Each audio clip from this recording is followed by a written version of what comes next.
Eliezer, all about divining the future. And then we saw an incredible Rochel. This week is Vayetze. And actually, I was going to do a topic. Maybe, were you here? We did a topic about, I didn't choose it, Moshe Chaim. Were you here when we did about David with his Shifcha by Shua's time? The whole how Mashiach comes from all of these questions. Yeah. Okay, good. That was the red hair. Exactly, yeah, good. So you here too, good. So good that I didn't do it again. Okay, so we're going to discuss about Rochel and Leah. We have some fascinating things over here. So the title was what? Did Leah know the truth? And the Zalman Zezmer is vindicated by the Rameh Mipanu. So we'll begin with the Zalman Zezmer. The Zalman Zezmer is one of the great Chassidim, already in the times of the Alter Rebbe. How he became a Chassid, the story is well known. The source is actually very hard to come by. Somebody asked me recently, maybe they're putting out an article, they said they want to know the original source, and I searched, I couldn't find the original source. One place said Mendel Futterfast told it over by a Fabrengen, but everyone quotes the story, but at least at this point, hitherto, I have not come across the source. But everyone tells the story, and it's been around for a while. It's not a miracle story. Rabbi Binyamin Kletzker, one of the Alter Rebbe's great Chassidim, he was a merchant, a lumber merchant, wood, hence the name Kletzker. Kletzker's wood, and he was a businessman, but he was an incredible chassid. He was a brilliant Talmud Chacham and a passionate chassid, and very deep in Chassidus. The Rebbe actually writes a story about him in Rishimus, that Binyamin Kletzker came once. He walked out of shul, and there was a wagon there. He's holding his talis and tefillin, and he wanted to think over something in Chassidus, so he puts his talis and tefillin on the wagon, and he puts his foot on the wagon wheel, and he's thinking. The owner of the wagon comes, and the wagon departs. So the talis and tefillin are gone, and the Rebbe says his foot was still in the air. The wheel left. Slowly the foot came down, and he was still thinking his Chassidus. When he awoke, when he came out of his trance, Vegas. Wagon's gone, talis and tefillin are gone. There was a whole mice. Somebody in the next town was near the wagon, saw his name. He had his name, talis and tefillin. He ended up getting the talis and tefillin back. But he was a major misbainan. His depth of concentration was incredible. People used to make fun of him and said, they would tell him, in the marketplace, you're busy thinking Chassidus. You're here for business. You're sitting by a business deal, and you're spacing out thinking Chassidus. So he said, listen, if you could talk to God and think about business, so what's a schlecht if you're talking business and think about God? Anyhow, he was in a shul once, Parsha Zocher, Shabbos Zocher, before Purim. And apparently he was laning. This Binyamin Kletzker was laning. By the way, it used to be, maybe now in some places, it used to be a big cover to lane Parsha Zocher. So not the actual Parsha of the week, that's also goes to covered. But there, one guy has it, no one could take it from him. But Parsha Zocher, there's a couple of psukim, it's also a chi, according to many Rishonim, it's a mitzvah in Torah to read it. It's a big covered, To read it or to hear it? Okay, hear it from a Sefer Torah, right? And so he was given the covet. Anyhow, he's laning, and his face is red. Binyamin Kletzker is really getting into it, and he's screaming, and he's red. He's like, ah! He wants to tear Amalek apart. Zalman Zezmer was in the shul. Zalman Zezmer was not yet a chassid, and he sees Binyamin Kletzker's face burning red. And he asked him after the laning, he said, where did you pick up such a hate to, where did you pick up such a hate to Amalek? He says, I got in the Yozna. By the Alter Rebbe. Welcome. just started. Waited for you. Saying the story. So Zalman Zezmer, he went to the Alter Rebbe. That's how he became a chassid. And he was one of the greatest chassidim of the Alter Rebbe as far as his mental capabilities. He was considered one of the most brilliant chassidim that Chabad has ever had, to the point that Reb Hillel Paritcher was a student of Zalman Zezmer. In fact, Reb Hillel Paritcher, who himself once met the Alter Rebbe, he heard his Alter Rebbe's voice but never saw him, he was under the table. Reb Hillel himself was a student of Reb Zalman Zezmer. And he said two things. He once said that Reb Zalman Zezmer had a wilder kop, a wild brain. And then he said something else. Reb Hillel said that in front of Zalman Zezmer, a cat and me are the same. And then Reb Hillel said, don't think that I mean that the same distance between the cat and me is the same distance as me to the Zalman. No, I don't mean that. I mean in front of Zalman Zezmer, me and the cat are mamish the same. But it goes a step further. No, that Isaac Humler is something like that. Is more than both of them. Something, no, just as long as No. Just about Zalman Zezmer. Anyhow, so by the beautiful word of Zalman Zezmer, you could think about in davening every night. The Friedrich Rebbe quotes this. Goylel mipnei choshech, Reb Zalman Zezmer teicht. The was the Ein Sof, the original light before the Tzimtzum. Goylel the Eibishter pushed away, he rolled away the light mipnei choshech to make darkness. But then choshech mipnei he pushed away the darkness to make light. That's the Hakav. After the Eibishter was mitzamtzum, the Ein Sof, the Eibishter reshone another light. There's all machlokes in the Kabbalah and what exactly that light was, the Eibishter reshone. So there was originally light. The Eibishter was goylel the he moved it away to make darkness. And then he moved the darkness to bring back light. The Friedrich Rebbe quotes this word as Reb Zalman Zezmer's taich in the Tefillah. So either way, like this. What's negeya to us is Reb Zalman Zezmer once said the following statements.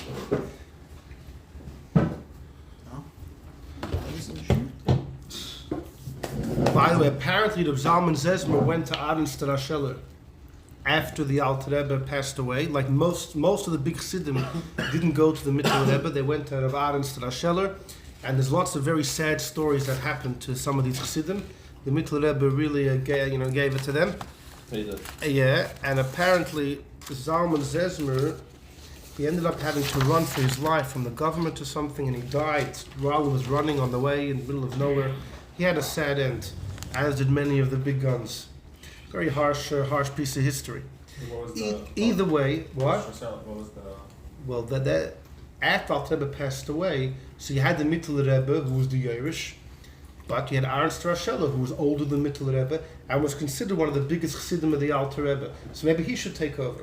But he thought so also. Yeah. Arenz Rochel, he believed so too. He and the Mittel Rebbe were close friends years before. They used to learn with each other. They were big chavrusas. The Alter Rebbe was once standing by the window with one of the older chassidim, and out the window they saw the Mittel Rebbe and Arenz Rochel when they were young, very close together. And the older chassid told the Alter Rebbe, he quoted the expression, "Train rei and deloi misparshin," two friends that don't separate. He said about Chacham and Bina. The Alter Rebbe said, "Ya halavai." The Alter Rebbe saw that there's going to be friction. And yeah. Did it lead anywhere? Oh, it was. Rabbi Isaac Hamlin himself also went to Arenz Rochel in the beginning. But he left. And then he was once by Fabrengen, and Arenz Rochel was a big Baal Regesh. Mittel Rebbe would say a maimer for hours, wouldn't move, wouldn't budge. Arenz Rochel had excitement. The Alter Rebbe said a maimer, he would roll around over the floor. He would start here, end there. The Pinchas Reizes would have to roll with the Alter Rebbe in order to get every word of the maimer to make the hanacha, to write it down. Arenz Rochel was similar, full of regesh, and it was noticeable. Mittel Rebbe wouldn't move, wouldn't budge. So Arenz Rochel had many similarities. And Bechal, the poskim discuss if when it comes to Rabbistav, to be a Rebbe, if there's any Yerusha. Other things, Malchus is a Yerusha, even Rabbonos, but when it comes to being a Rebbe, is there Yerusha or not? Many poskim hold there is no din of Yerusha. By the Baal Shem Tov, it went to his son kind of for a year, and then it went to the Maggid, etc., etc. So,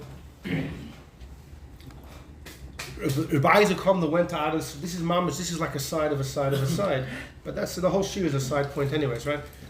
Life is a side point. They see the whole head, that hide on the heading is just an excuse to.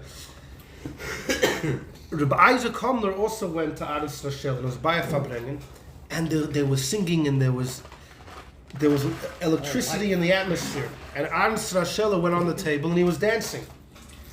And Rabbi Isaac Homler saw that when the electricity stopped, in other words, when the real hisoidus came to a pause, he saw that Ernst Rochel kept on dancing. And Isaac Homler, he banged on the table and he said, Adala, Adala, Arop von Tisch, get off the table. And then he had to run out of there before they lynched him. And he ran to the Mittel Rebbe.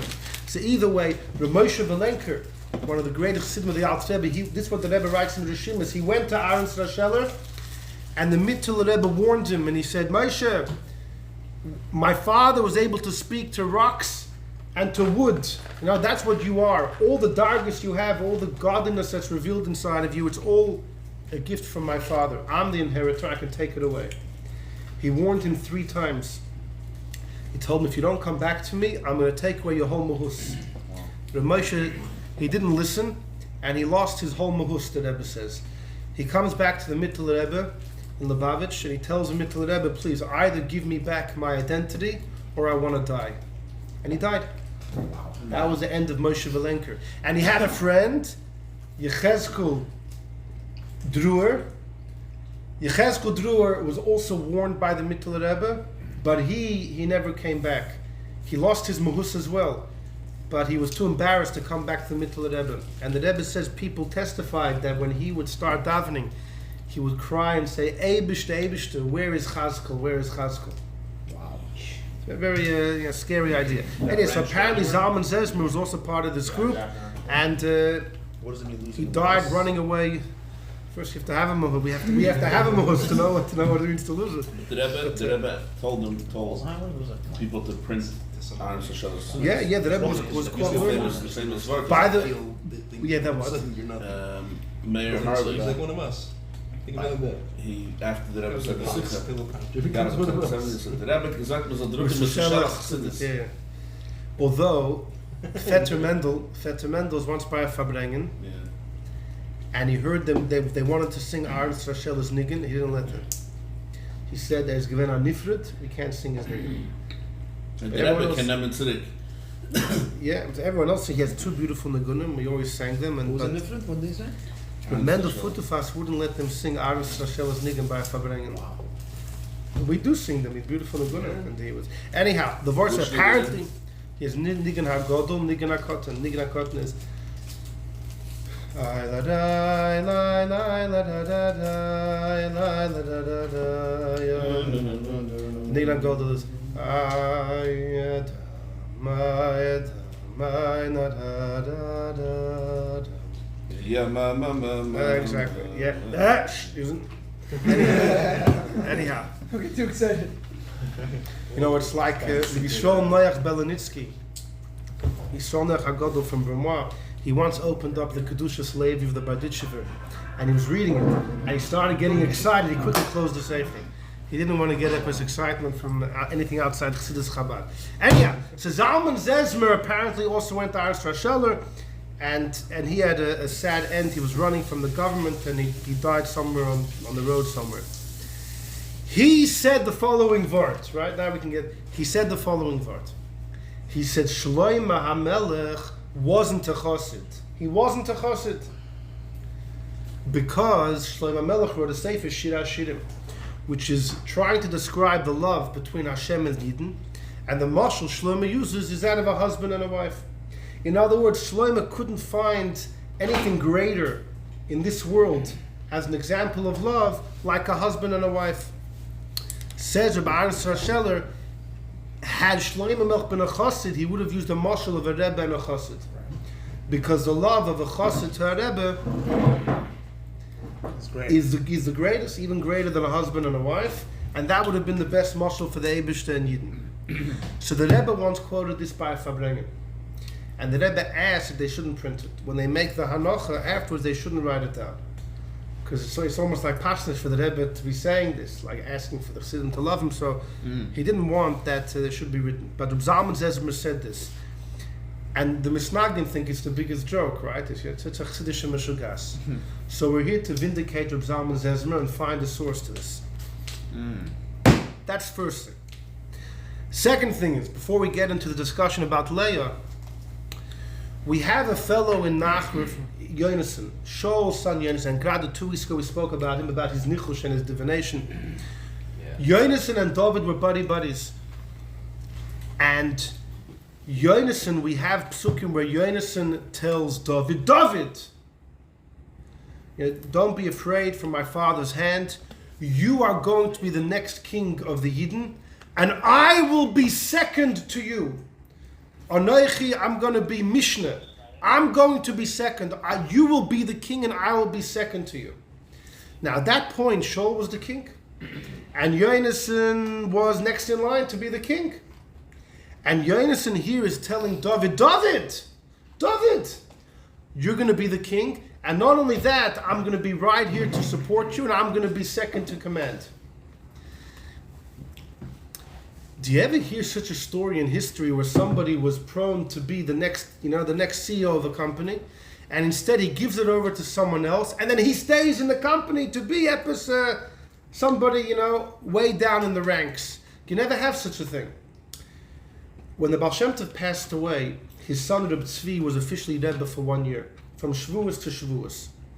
The next year on Shavuos, Reb Tzvi was sitting with the Chavaraya Kadisha, the Holy Assembly, and he tells them, my father came to me and he said, there's a bear in Val, there's a bear in the forest, referring to the Magid, and that the Shechina and the whole entourage is now moving to Reb Doiv Bear. Wow. And he took off the special chveser tuk that he had and he gave it to the Magid. The Rebbe Rashab said about this story that we find historically in Gemara there were people that didn't want to have godless. Right? Nachman Yitzchak said the opposite. But once they had it, they're not going to give it up. For Reb Tzvi to give it up after he had it, when do you have a Rebbe who's already Rebbe and he says, you know what, I want to give it up, I don't think I'm shaykh to it. But even after Reb Tzvi gave it up, he stayed around. No, l'chayre he didn't. No? To stay around, it's mamash the biggest patch upon him. It's incredible for Yonason, who was destined already to be the king, to say, David, I want you to be the king. Till now, David was just a general of war. No, you should be the king, and I'm going to be here to witness it. I'm going to be a bigger supporter. Where do you find, where did Yonason get this from? Such a bittul. So this is what we're going to see something fascinating about this. Okay.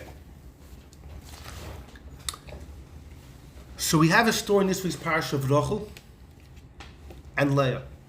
Oh yeah. Yaakov makes it clear, but say, who does Yaakov meet first? He meets Rochel first. He gives her a kiss, and then he cries. A whole emotional story, a whole emotional drama.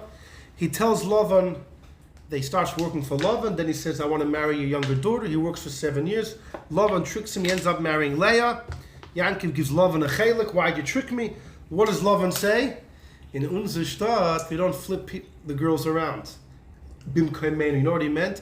In dein Stadt, where you come from, I know you flip things around. You bought the firstborn, you bought the Bechera from Esav. In dein Stadt, you flip things around, not by us. Leah is the older one, and therefore, I gave you Leah. Fine. Yaakov marries Rochel a week later, and then he works for another 7 years. That's the story. Join me in number one. All these 4 paragraphs in number 1 are from a medrash. I'm sorry about the small print. That's the only thing I could find.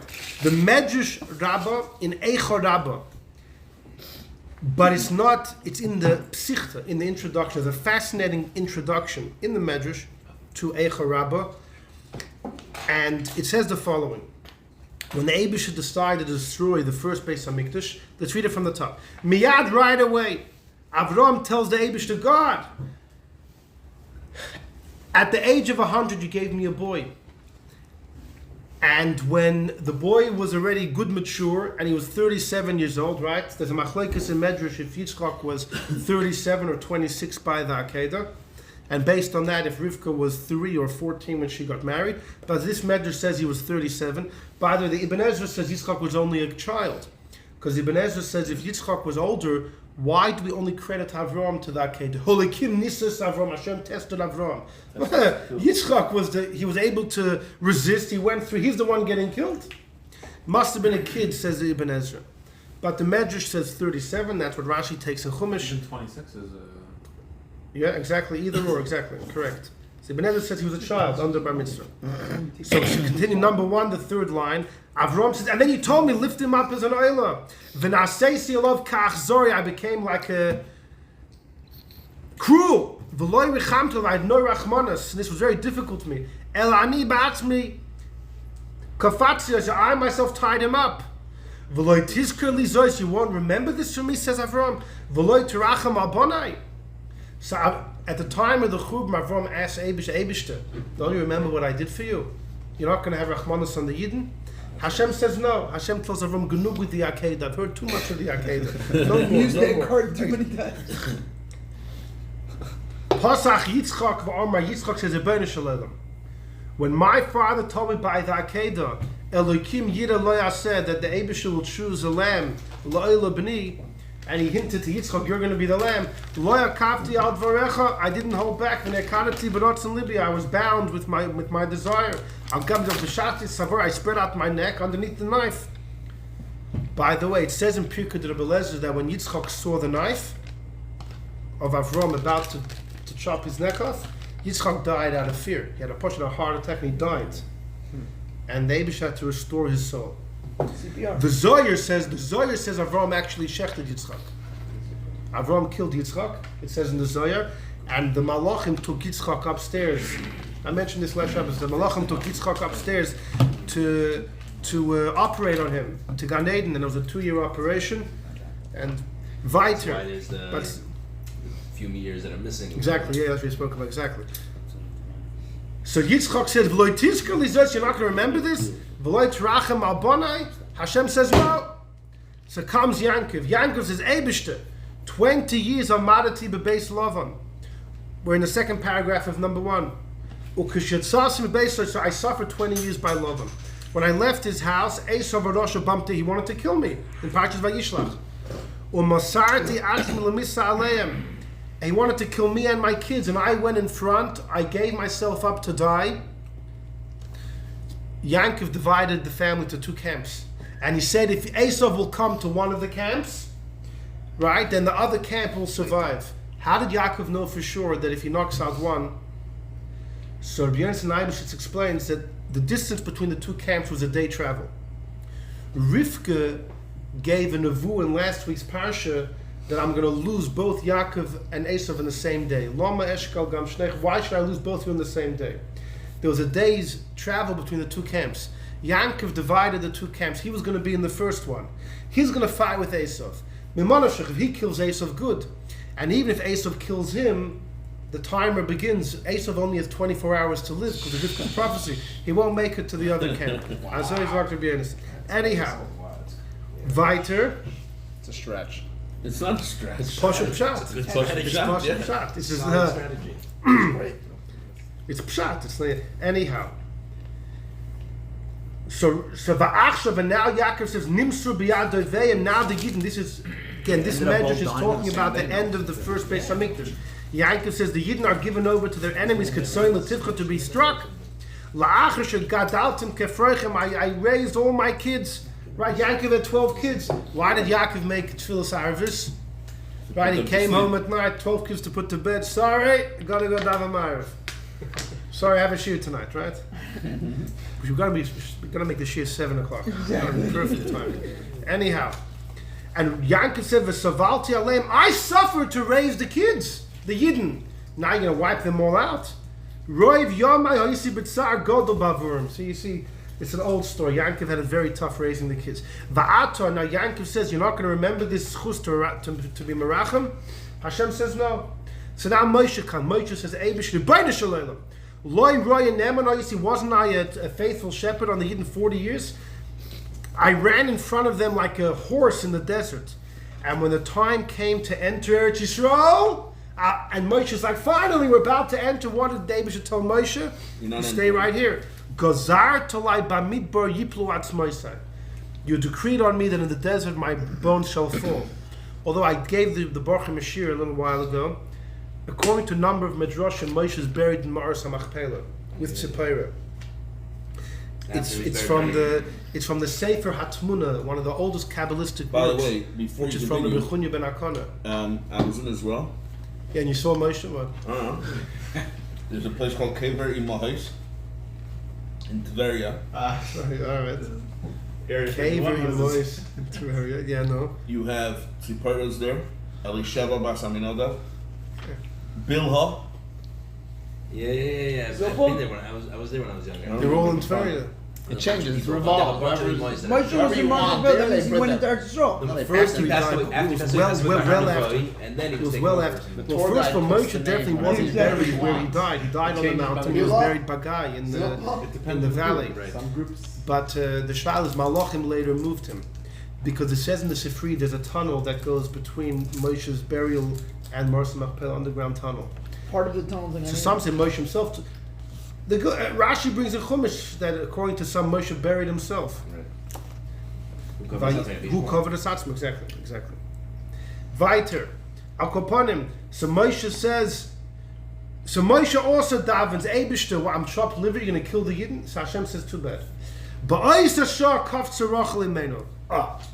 Fascinating. Rochel says, you know what? It's my turn to speak.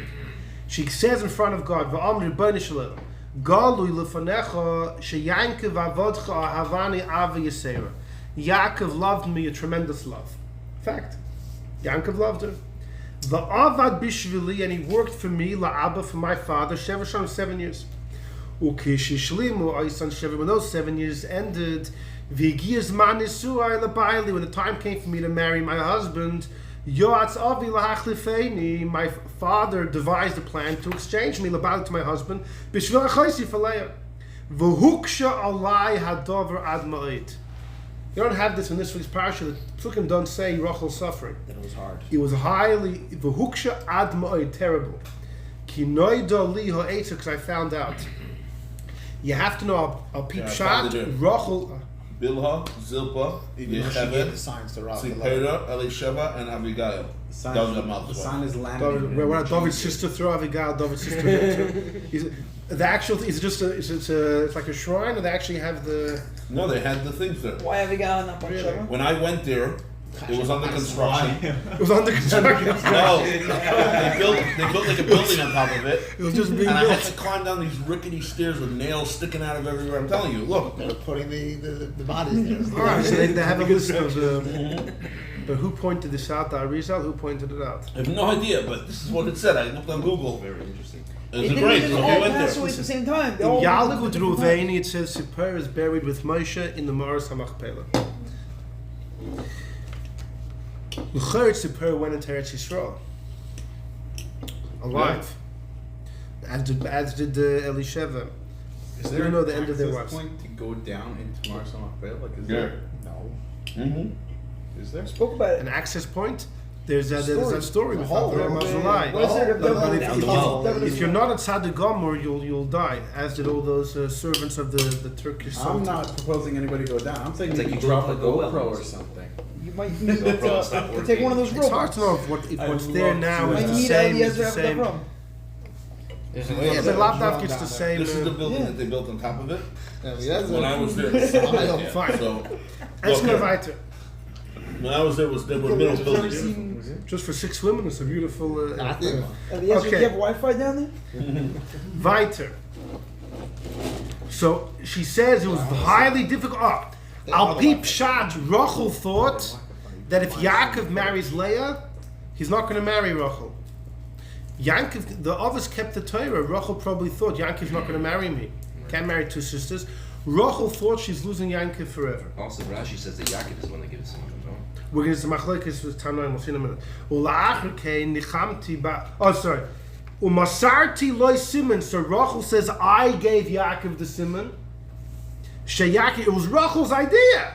After she heard about the flip that was going to happen that night, she said, "Let's make a siman."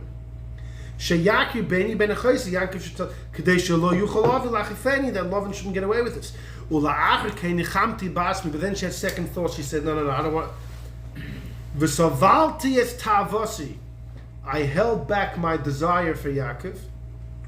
V'richamti al chosi, I rachmanas on my sister.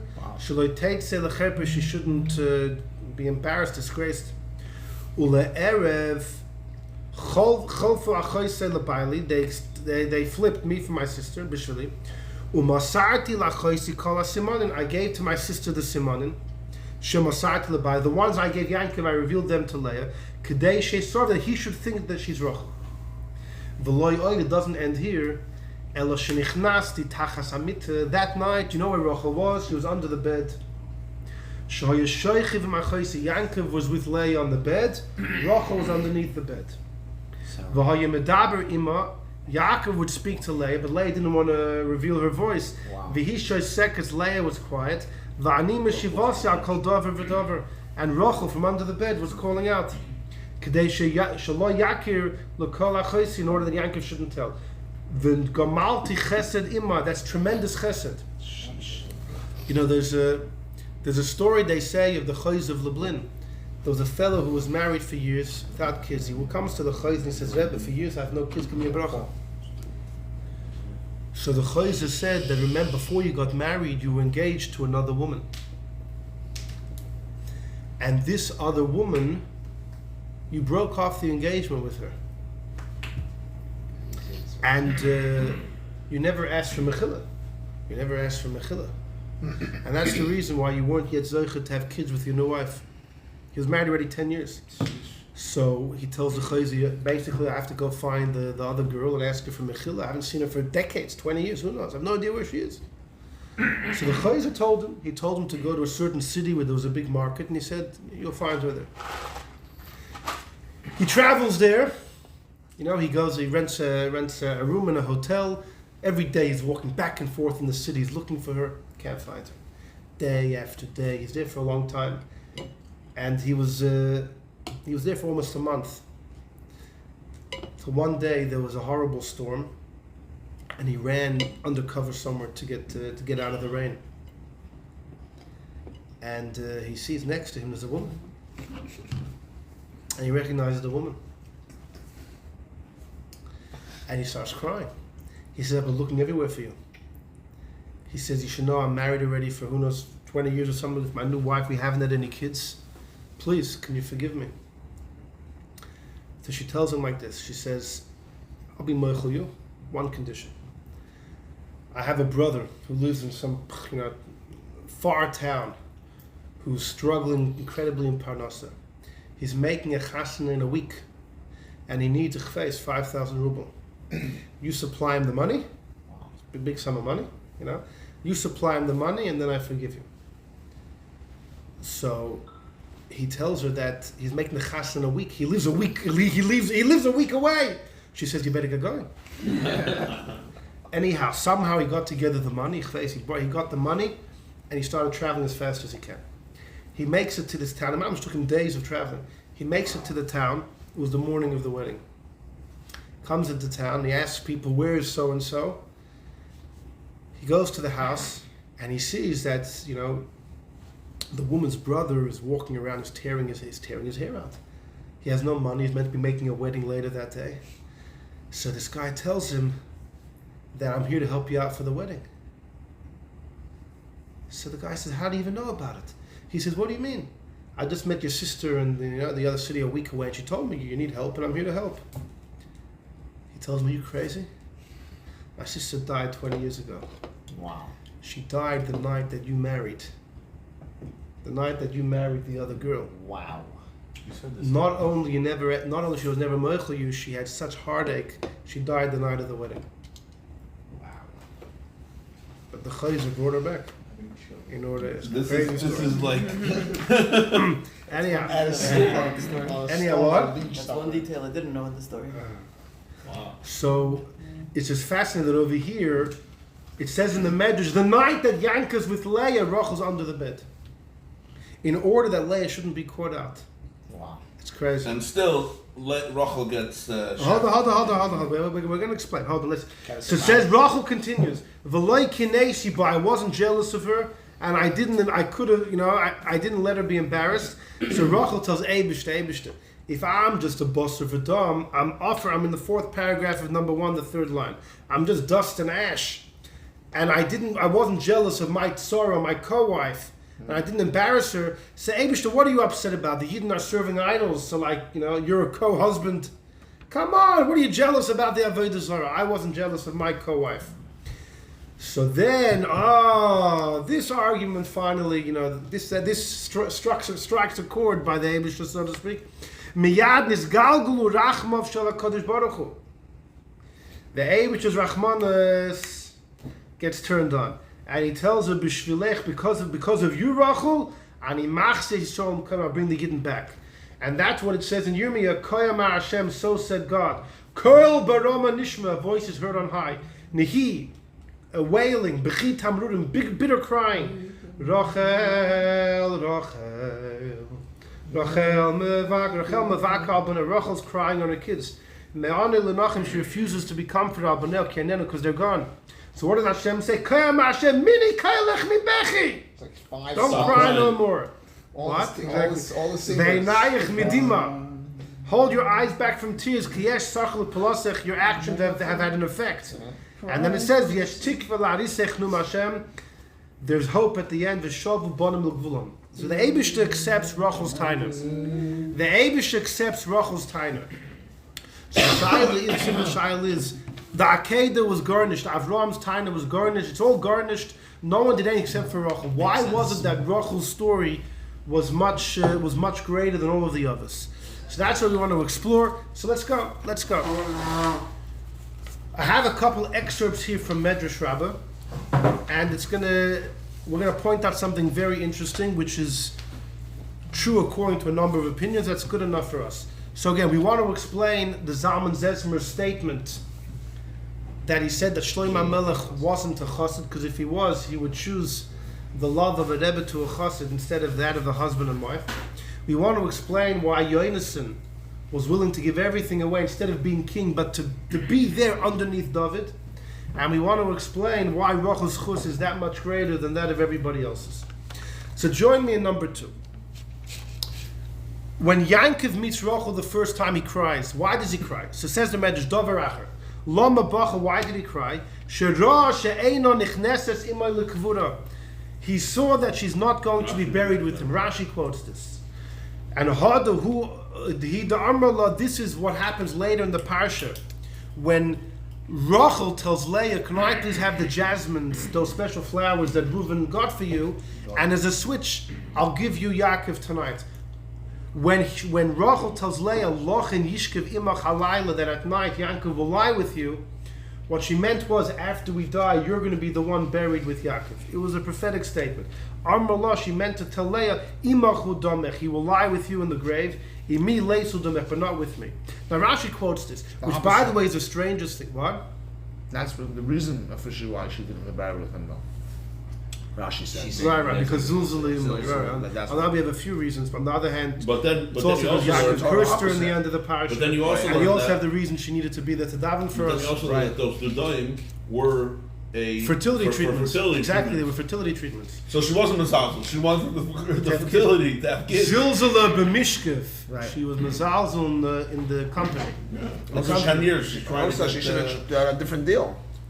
He said, how could you blame her? She wants to have kids. Yeah, Anyhow, the better. but the funny thing is, so Rashi quotes this. This- The first time Yaakov meets Rochel, he's crying because they're not going to be buried together. I mean, it's like that's jumping the gun. So the Shalosh. Date number 1. Exactly. They didn't speak a word. You know what the Shalosh says? The Shalosh says, Yaakov realized, why aren't we going to be buried together? Because Rochel has to be buried on the wayside, so that when the Yidden are taken to Bovel, after Chum Bais Rishon, they can daven by Rochel's caver. Yaakov cried not because they won't be buried together. He knew the reason why. He was crying over the Golos. That's what the Shalos is. Like when the Medrash continues, Dover Acher, there's a fascinating shot. You know why he cried? First, he kissed Rochel. People saw him kiss Rochel. What do you think the whole town was talking about? Shara, Anoshim, Malachshim, he saw people were murmuring. Elu le'elu. Everyone was talking because he kissed Rochel. And people were saying, Ma bozel l'chadish lono dvar eva. What's this guy doing here? This guy's an immoral person. He comes here, he's kissing a girl. Shemisha shalaka ha'elam b'dera mabul. After the mabul, people realize it's because of the demoralization of society. Amdu kol ha'umas v'godru atzman min ha'erva. All the goyim said no more immorality. Hada amra, and that's why sha'anshe mizrach gdurim min ha'erva. I guess all of this is so Yankiv. So it's Pasha funny. Yankiv kissed her. Everyone's busy. That's why he cried. He cried because everyone was murmuring about the thing.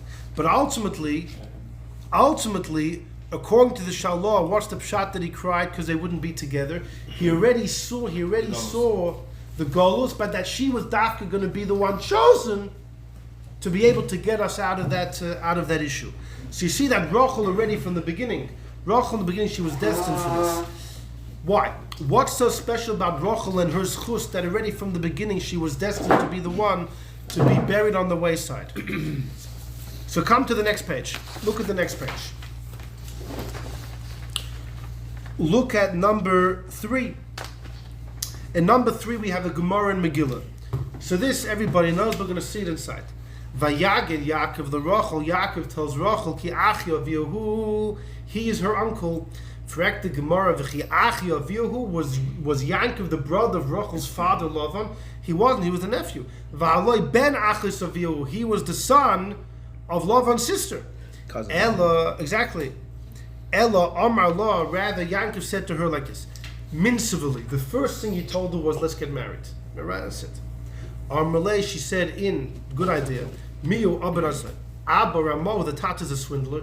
V'lo yachlasle, you won't be able to outdo him.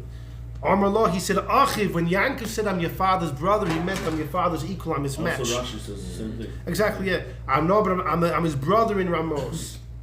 So Armalei, she told him, Umi shoy l'sadik l'skubra musa, that tzaddik allowed to be a swindler? Armallah, and he said, yeah, it says in Tilim, im nover, with a straight person, titover, be straight, be pure. Vimikish, but with a sly person, titapod, you could also be crooked with him.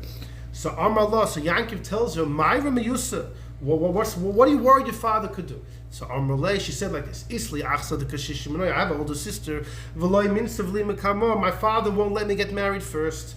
So Masa lost simonim. Yankov gave her simonim. Okay, so we saw in the Medrash before that it was Leah that gave. Here it says Yaakov gave. By the way, what were the simonim? 3 opinions of the simonim. Tosfos holds in his Pirush on Chumash, the simonim were the 3 mitzvahs of women. Chala, Nida, Hadlokas Neiros. That was the simon. So the simon was to tell Yaakov the 3 mitzvahs of women. That was the simon. The simon is the 3 mitzvahs that women are chayiv in. The Chidah quotes from his Elter Zayde, Rabbi Avram Azulai, the guy that had the story going to Marsa Machpelah. Avram Azulai says, it's brought in Sifrei Kabbalah that when a man is with his wife, in order that any negative energy should leave the husband, because the wife is pure, right? It's all the husband that has the negativity. So before they're together, she's first meant to pull the right toe, the right thumb, and then the right earlobe. It's brought in exactly. Yeah. It's brought. It's many stars in my neighbors, but it's brought. There's an Indian in Kabbalah. Yeah. It gets rid of face, any shade, anything. So Rabbi Ram Azulai says based on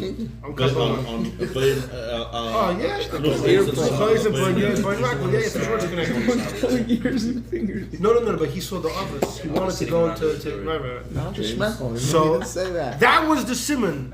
The Avram Azulai says that was the simon, which means the simon was was going to be given at night. The simon was going to be given at night when they were together. It wasn't something that was going to be said under the chuppah. It was something which was only going to be relevant later at night. The third opinion, the Gemara says we generally have a rule: Ein isha misaberes mebia rishayna. A woman usually doesn't get pregnant from her first cohabitation. It's not impossible; it's just unlikely. And Lloyd's daughters, right? And what about Tamar? You see, Yehuda had 2 kids, Er v'Oinan, that married Tamar. Now, both Er v'Oinan were killed because of Zera Levatola. But they had Bia. No, wait, it's a machlokes, and what exactly happened with Gemara? What happened? Neither of them wanted Tamar to become pregnant. Er didn't want her to become pregnant because then she would lose her beauty. Oinen didn't want, because Oinen knew that if he has a kid with her, the kid's gonna be a continuation of Eir, like by Yibum. That he knew that if he had, it was Yibum in fact, the whole Ramban, the relationship was going to be Yibum. He knew, the Pasuk says that Oinen knew ki loy yiyah hazara, that the kid wouldn't be considered his. So he didn't want to have the kid. Rochel. The kid would be considered a continuation of the memory of his brother Also, Er. you have to name him after his brother. Exactly, you name him after. So Oinen didn't want, Er didn't want her to become ugly. And Oinen didn't want that his kid would continue. And so both of them, though, made sure that she wouldn't conceive. But how'd they do that? So one opinion is that they had normal bia, but right before, dosh mi b'fnim v'zera mi b'chutz. That they pulled out and the zera, whatever, was wasted. Another opinion is it was shaloi kedarka. It was from the backside, which means from the front she was still a psula. So how did she conceive from Yehuda? According to that opinion, the first time Had to have been the first time. with Yehuda, they only did once. There only one time. Yehuda and It's her. the first time she ever had me. Right. Yeah, exactly. First time she had it. No, but it says afterwards he didn't. Only one time. So how did? Right. So the That's Gemara later. said. The Gemara Later. says in Yavamas. You know what Tamar did? Miyacha be'etzba. She took her fingers and she destroyed her virginity with her fingers. The reason why the first bia is hard to conceive is because the first bia is getting rid of the basulas, but she already did it herself Gewaldig. with her. She already like. You know, there's No, a it's similar, joke. it's similar to Lavon. Rashi says by Lavon. Fran, that- relax. How did they conceive from the first By bia? light, and By shelter light, they took Haitzilu with Basulehem the fingers. to the outside. Miyacha Right. be'esma. Miyacha be'esma. Right. Same Wasn't she idea. like 400 years old already? What? Wasn't Tamar? Tamar was a child. Bita shel shem. Yeah. Okay, many hold she wasn't mamish bita in a kul of shame. Fakert in the Gemara and Sotah mashma she was a Very child. young. She was under. If she was Right, right, she'd right. be way old. So. You On don't the have Basulim. other You don't hand- have Basulim if you're that old. Yeah, They because go Shem died when Yaakov was 50 years away. old. They go- Shame they go died away. when Yaakov was And 50. Well, when does it be? When does You think Basulim Shame go could've away? still had a When kid? person turns 12. Well, So why when did he when a 400? woman turn when she's a boigeres, the basula soften But that's not what to it's the referring point. to. Right. Okay. No, there's a joke there. There's a whole sugya. You see, a man marries a woman, right? He thinks she's a basula virgin, and all of a sudden he finds what's called Pesach Pasuach. He finds the entrance is open. A whole Gemara in Ksuvas, right? So he says, "Oh, you were with another man before." So she says, "No, Mukas ate Sunny. You know, I once face, I fell off a tree, or I got hit by the broom. Yeah, but Mela, I lost the virginity." Prove it. So there's a story. The husband and wife come to a rov, and they have a major machlokes. The husband says, "Every time I come home, my wife hits me with the broom." So the rov tells the wife, "No, why do you hit him?" She says, "Because he always leaves the door open." So the rov says, "This is the first time I'm hearing that the husband says mukas eitz, and the wife says pesach pasuach." Anyhow. What was the third one? We're getting to it. We didn't finish yet. So this is what the Gemara says in Yavamas, that Tamar with her fingers, she took out the basulas, and therefore, when you do that, even the first time round. Now, Yaakov says in Parshas Vayechi about Reuven, "You are Reishis Eini, you are my first seed," which means he was born from the union with Leah. But that was the first time Leah was having Bia. So how'd that happen? I thought the rule is it doesn't usually happen. You say it was a freak accident. So the Ben Ishchai, in the Sefer Ben Yehoyada, says, you know what the Siman Yaakov gave to Leah, to Rochel? Yaakov told Rochel, "I don't want my zera to go to waste. I want you to do with the fingers, to take out your psulas with your fingers, in order that we can have a kid the first time round." And that was the Siman that Rochel passed on to Leah. That was the Siman. So we have three opinions. According to Taisus, That's too questionable. I'll tell you why. Because it depends when she gave her the simanim. Because if she gave her the simanim, according to the Medrash, it seems like it was She's the from morning the bed. of. no. But then, if it was then she's a nita. Or unless they didn't have it in those Dam days. Sulos is the Rabbanon. Yeah, right? Dam that's what I'm Sulos. saying. I don't know if Yeah. Let's not get into all this stuff right now, you know what I'm saying? Anyhow, so according to Taisus, you can, You can tell your kids at the Shabbos table, the Shimonim were the mitzvahs that women are chayiv. Stop there. That's it. Then you have Avraham Azulai that says that before the intimacy, the woman's meant to touch the thumb, the big toe, and the right The earlobe. woman is touching that? Yeah, she touches the husband's. Yeah. That's how she pulls out. Hitler was about to go home and Hell, there's a Ma'aseh B'Pel. Hello, this is brought in many Sforim that Al Pi Kabbalah, that the woman, it gets rid of the negativity. The negativity. Listen. Anyhow, you say correctly. and according to the Ben Yehoyada, it was that she removes her basulas manually in order that Yaakov should be able to have a child with her. Oh, and the Ben Yehoyada says, unbelievable. When you lay in Parshas Vayeshev, you have this in mind. You're gonna pause for a second, yeah? Get back to the Kriya. Anyhow. And everyone here will go away. Manually. Read it manually. When Yehuda accuses Tamar, she sees Tamar's expecting, that she was Mizana.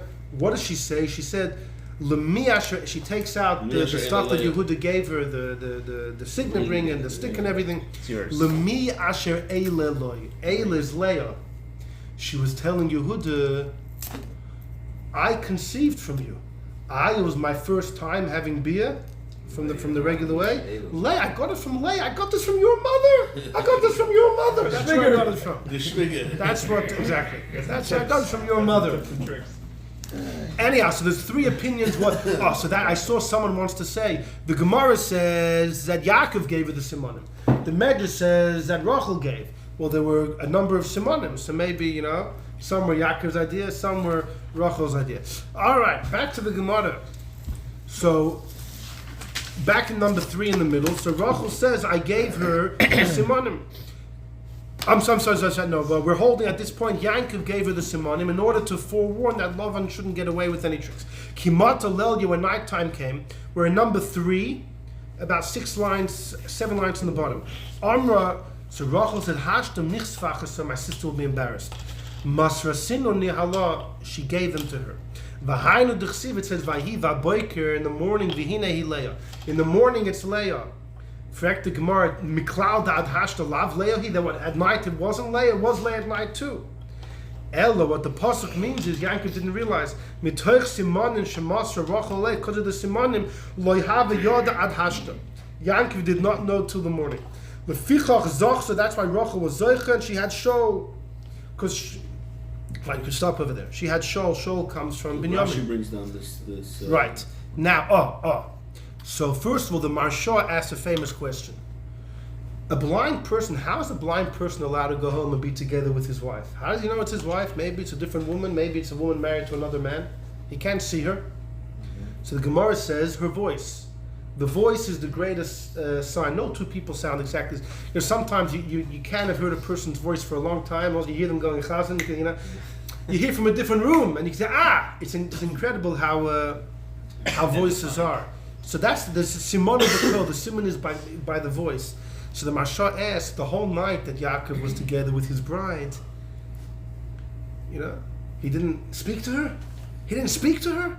How could he not have known? Well, the voice the Medrash, that makes sense. She was in bed. So according to the Medrash, right. But the Chizkuni asked this question. The Chizkuni was a Rishon, and he. Yeah. The Marsha passes away 1630, and the Chizkuni is in the 1200s in France. And the Chizkuni says, you see from here that Bat Tzaddik, when he's with his wife at night, there's no talking going on. There's no talking. Not a word. So he doesn't say Rochel was under the bed. He says there was no talking. I think the simple answer is that Yankov didn't know Rochel's voice. For those 7 years, Yankov wasn't busy visiting the house. I'll bring you a measure to prove it soon. Oh, he was outside the whole day. Yankov doing his own thing. In the field. In the field. Exactly. Yankov didn't know her voice. He heard her once 7 years ago. Could be they sounded similar. They were twins. Rochel and Leah twins. They only had twins. different color eyes. It says in Medrash Tanchuma and in Seder Olam, Rochel and Leah were twins. Not just that, the Radak says they were identical, except for the eyes. The eyes, right. In fact, the Rashbam says in his Pirush on Chumash, when it says Leah's eyes were soft, it means soft in color. They were like blue or green, lighter, and Rachel's eyes were dark. But otherwise, they're identical. So then maybe At night, it's very hard to tell. In those days, maybe they sounded very similar too. They sounded, in other words, as Api Pshat, you could say that. But the Chizkuni says they didn't say a word. But the Medrash we saw number 1 says no. The Medrash says clearly, Leah was scared to say a word; she would be chapped, and Rochel was there speaking underneath the bed. Fascinating. Crazy. So there's a couple different shittas about the voice. But Al Kopanim, You didn't notice that there was a speaker under the bed? the Gemara says Rav Kana wanted to learn from Rav, his teacher. What do you do at night? Right. He went into the room. He was hiding under the bed. His Rebbe Rav comes in. This is the story in Gemara. Rav comes into the room. He's with his wife, and Rav starts making jokes. And all of a sudden, he hears a voice from under the bed. Rav Kana says, "What, Rav? You're getting so frivolous. You can't hold yourself back. You're acting like a kid. You're making jokes." So Rav says, "Kana, get out of here! Get out of here! What are you doing under the bed? What are you doing here?" Anyhow, so you. Sounds like a... Ben Asai followed Rabbi Akiva into the bathroom as well to see halachas of Beis Akisa. Yeah, Says this is Gemara? yeah. What's Rav Kana? Yeah, Rav Kana Rav. That's a story. It's black and white and Gemara. Yeah, good stories, great stories. Anyhow, so talking about what do we have so far? L'chayre, fine. We see Rochel was willing to give everything. Rochel didn't expect Yaakov would marry her, and according to the Medrash, she was mamish underneath the bed, mamish facilitating. What happened when Yaakov found out that Leah tricked her? Now now we're getting to the crucial part. Look at number 4. Number 4 is also a Medrash Rabbah in this week's parsha. This is crazy. V'chol hahu lelia, the entire night after the wedding, havitzavach la Rochel. This Medrash says different. The whole night Yankov was asking the Kala, Rochel, v'hi and she said, yeah. So according to this Medrash, Yankov was asking her, "Are you Rochel?" And she said yes, and Yankov couldn't tell the voice apart. That's what it says, black and white here. But in the morning he sees her and he remembers that this is not Rochel. He knew how Rochel looked. This is not. So Omar Law, you know what Yankov said? My Ram Yosef Bas Ramah. You're a swindler, the daughter of a swindler. So he rebukes her. Lav Belel, you have a crane. Didn't I ask Rochel that honestly? And you said, yeah. So you see, this is different than the Chizkuni and different than the Medrash Rabbah number 1. According to this, Hitaka asked her, "Are you Rochel?" She said, yeah, and he couldn't tell. Till the morning when he could see what she looked like. So either Radak says they were identical, but I guess the eyes were different and he remembered. Either way, somehow he could tell by the looks, he knew it wasn't Rochel. Because it was mamish identical, they could have fooled him the whole life. What? Couldn't recognize her voice, but the eye, you noticed. Right, yeah, exactly. Well, there was a chain. There was a twinkle. She was Eini Leah Rakshim. She was. Right. Well, then the Pshat Rashi says tender, that her eyelashes, that it actually she wasn't that pretty in the eyes because of her tears. But the Rashbam is a nicer Pshat. She said light color eyes. Anyhow, Amra Leah, she told him like this. You know what Leah said back to him? Is Safar D'Leisli Talmidim? Have you ever heard of a Rosh Yeshiva without students? I learned it from you. When you went to get the brachas, your father asked, "Are you Esav? Are you Esav?" And you said, "Yeah." So I learned from you. Everyone knew the story. The kidding Esav told everyone the story. The whole world knew the story. What do you mean? They all knew the whole thing. Everyone knew that Esav sold the Bechera. Everyone knew. Okay, that was her hope. Because everyone was saying she would marry Esav because she's the older one. When Esav sold the Bechor to her, that was her beacon of light that made her, and that's talking why Yaakov had to marry her first. The Eibishter arranged it because Yaakov's the Bechor. Oh, you're the Bechor, you're going to marry Leah. He flipped it. Anyhow, so according to this Medrash, Yaakov was asking her, "Are you Rochel?" She said, "Yeah." And then he rebukes her and she flips it. This is a real wife. You rebuke me, she flips it. She said, I learned it from you. You did the exact same thing. Okay, but according to this, Yaakov was very upset with her, and Leah knew. Leah knew that she had fooled Yaakov, but she justified. Look at number 5, another statement in Medrash Rabbah. After Leah fooled Yaakov, you know what everybody in Lavan's city was saying? They weren't blaming Lavan, they were blaming Leah. This Leah ain't sister kigluya. Her inside's not like her outside. She looks like a tzaddikas. She's not. If she was a tzaddikas, she wouldn't have tricked her sister. So people in the street were saying, Leah, how could she do this to her sister? How could Leah have done this to her sister? Rabban Chonin b'shem Rab Shmuel bar Rab Yitzchak Omar. And this is a scary medrash. Kivan, we're 5 lines into number 5. When Yankov saw Maisim Sharima Leah Ba'choisa, when Yankov saw that Leah tricked Rochel,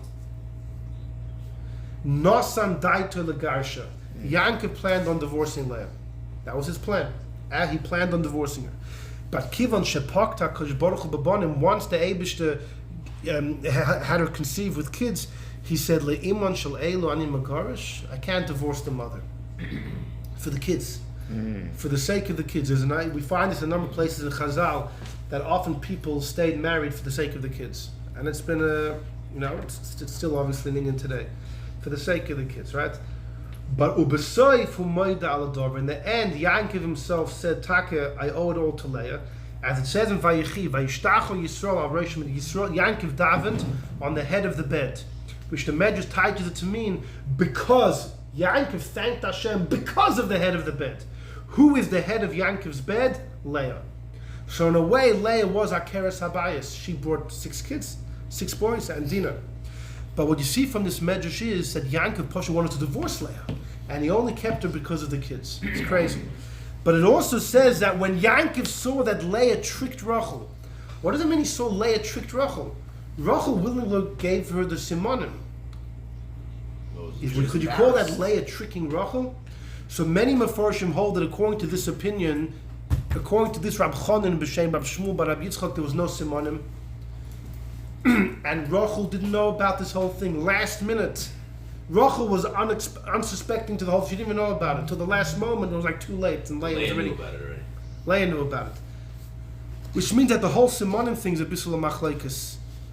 Unless you want to say even with the simonim, the fact that Leah went through with it, she's considered a trickster. Yeah. Okay, where are we going with all this? The following. If you would learn the story the way we have until now, it's very clear that Leah knew that Yankov wanted to marry Rochel, right? She knew she needed the simonim. In number 4, we saw the next morning Yankov gave it to her over the head. We saw in number 5 that Yankov wanted to divorce her. According to all this, Leah knew that she really didn't belong in the house. So you have the kasha that you all asked. When Rochel asked Leah for the jasmines, for the dudoim, that the fertility herbs that Reuven found for Leah, what does Leah tell Rochel? Not only you took my husband, you want my dudoim as well? She tells him, not only you took my husband. How could she say those words of chutzpah? She took the husband? Rachel led her into the house. Rachel gave her the simonim. And Rachel didn't know that Yaakov was going to marry him after that. How in the world does Leah have the guts to say such a thing? Mamish and Pshat, so there's a Urachayim, but in Pshat, it's like, how in the world does Leah have the chutzpah to say these words? So there's a medrash. What does that say? It's hard to figure out his pshat on this, but there is a medrash. It's in Tanchuma. I couldn't get it on the paper. It's a medrash Tanchuma in this week's parsha, and it says the following: there was no one more beautiful than Rochel, and because of her beauty, Yaakov wanted to marry her. How does that sound? So some say what that means is she was so beautiful, and yet she was so pure. Yaakov really respected her for that. She didn't use her beauty to seduce anybody. I thought they were identical twins. That's Radak. That's the Radak. That's the Radak. No, the fact that they were twins, Bechlal, that you find in the. But there's a big difference. If they were identical twins, then they were formed at the same time. We had a shir on last Sunday, the whole Vart. If they're not identical, then the one that's formed first comes out last. Right? And that's why Yankov, who felt that he's really the Bechor of Esav, he really felt that also really the Bechor. And that's why Yankov didn't think he was violating the rule of marrying the younger sibling. That we discussed on Sunday. But Akopanim says in Medrash like this: he was sending her gifts the entire 7 years. The Lavan took all the gifts and he gave them to Leah. So he tricked him already for 7 years. Leah thought that Yaakov wanted to marry her. It's a Befedish Medrash. Lavan gave them to Leah. Rochel saw this for 7 years. She zipped it. Didn't say a word. She knew that all those flowers and all those chocolates were for her, right? But Lavan gave them all to Leah. Leah thought Yaakov Pasha wanted to marry her. And still, Rochel gets. Leah thought Yaakov wanted to marry her. She gave up. She's So there are it's a Mefedish Medrash, and some Mefarshim say that when Rochel gave the Simonim to Leah, what do you think she called a meeting and said, "Listen, Yankov wants to hear ABC." No. She was giving her tidbits and pieces of advice. Casually. Leah always thought that she was the Akeres Habayis. Wow. She didn't know she was being flipped. Lavan kept it a secret. Lavan didn't want. Rochel knew. Rochel zipped it. And according to this medrash, it's an argument. In other words, the next morning, Yankov never told Leah. Wow. Yankov went to Lavan. To Lavan. He brought it up with Lavan. Then Yankov marries Rochel. At that point, Yankov becomes more attracted to Rochel B'Pashtus, and that's when Leah thinks, Rochel, now Yaakov loves you more. Who are you? Yeah. Who are you? Befrat that Leah was the older girl, and the meaning in that place was you always marry the older one first. When Yaakov came to town to find a wife to Leah, it was a Dover HaPosh, it's going to be her, because you can't skip her. Esau wasn't coming to town, so Yaakov she thought it was Poshet her. And Rochel never let it in. So obviously this doesn't go with the Medrash in number 1 that Rochel was under the bed talking. It doesn't go with the Medrash in number 4, but this is the Medrash Tanchuma who holds this. Or with the Gemara, yeah. No, it goes with the Gemara. There was no Simonim. No, there were Simonim, but it wasn't an official given over. So according to this, it's incredible. That means that Rochel, her entire life, was playing second fiddle. And when Leah says, "Hama'at, you took my husband," what does Rochel say to her?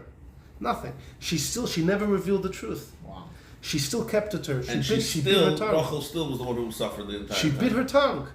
When Leah says, you know how much Rochel suffered? The fact that Leah had all the kids. By the way, there's another measure that says Yaakov wanted to divorce Rochel. There's a measure Yaakov was going to divorce Rochel for not having any kids. He said, maybe marry Esau and you'll have kids. Rashi brings it down. He was going to divorce Rochel. Yeah. So Rochel Pashat suffered. And when Leah tells her, "Who are you to come? You're a Johnny come lately, you're pulling Yaakov away." You know what she tells her?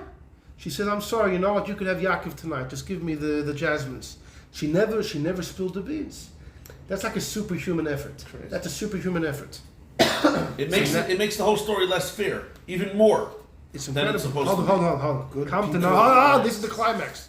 The climax. Come to number 6. Number 6 is the climax. So we have over here Yes. the Asodim Amoris is from the great Mekubal with Menachem Azariah of Panu, the Rameh Mipanu, who was one of the greatest Kabbalists. The Yankiv Emden calls him Hamoishel B'Chochmes HaKabbalah. He was the king of Kabbalah. He lived in Italy, and we just spoke about him. We spoke about him on Sunday as well. He was born in 1548 and passes away in 1620. In Spain? In Italy. Lived in Italy. He will. Similar. Yeah. Before that, Rochel was born 1555. No, the Arizal was older. So, but originally, the Menachem Azariah was in a wealthy family in Italy, and he was originally a student of Rav Moshe Cordovero, who was in Sfas. Now, they never met, but through correspondence.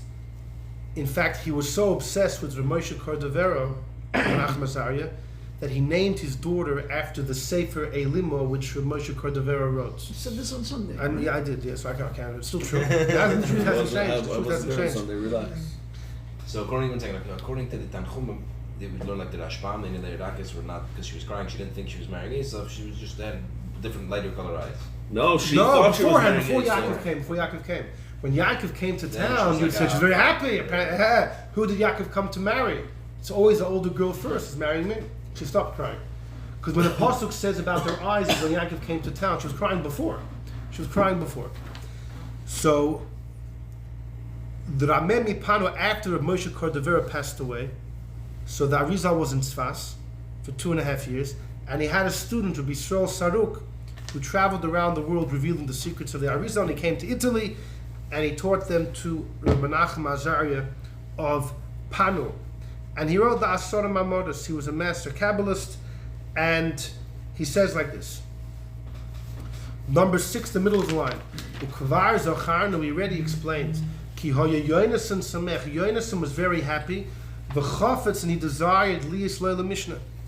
Yonasan was more than happy to play second fiddle to David, right? As the pasuk said, that Yonasan told David, "Don't be afraid of my father. My father's hand won't get you. You ultimately will be the king, and I will be second to you." Now, by the way, that never happened. Yonasan was murdered in the same war as his father Rochel against the Plishtim. But he actually, the Rameh says that Yonasan, there was a prophecy became true in a later lifetime, in their Gilgulim, later on. Maybe we'll get to that in a moment. Where he was a Mishnah to David's... Where he was. But he said Yonasan wanted to be Mishnah.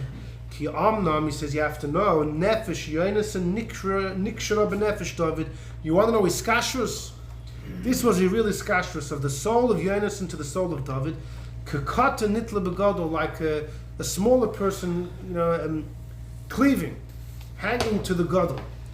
Who should David mekainin olav? This is why after Yonasan and Shaul were killed, in the beginning of Shmuel Beis, David HaMelech gives a kina, a lamentation over his buddy Yonasan. And you know what he says? He said, "Tzarli, I'm so pained. No'amtu, you were so sweet to me." And he said, "Nifleisa avos chali me'avas noshim." The pasuk says that David tells Yonasan, the love between us was greater than the love of women. Now, that's a very funny statement. Like David, why would he phrase it in that terminology? He's giving a kinna in front of people. Your love was even greater than the love that a person has to a woman. Like, why would he invoke that and use that? Hold on. So he says like this: Ki ein haseichel soivel miderech hateva. Here he's addressing our original kasha, that seichel doesn't give room. Ben hamelech oyev es avdoi, that the prince should love the servant to the point that he tells the servant, "You be the king, and I'll be the janitor." Until that the prince will make the eved willingly al kisei aviv to take over the king, and he'll be a mishnah and he'll be second to him. So where did Yonasan get this from? That was our second shaila. Ella, you know where it comes from? When David said, "Your love to me is niflas, is wondrous, me'avas noshim," simply you think it means greater than the love of women. No, it doesn't mean that. It means the tremendous love you have to me comes from the love of women. The love that one woman had to another woman. Ela Amar David me'avas noshim, it comes from the love of women. Imoisein, of our mothers. I come from Yehuda, I come from Leah.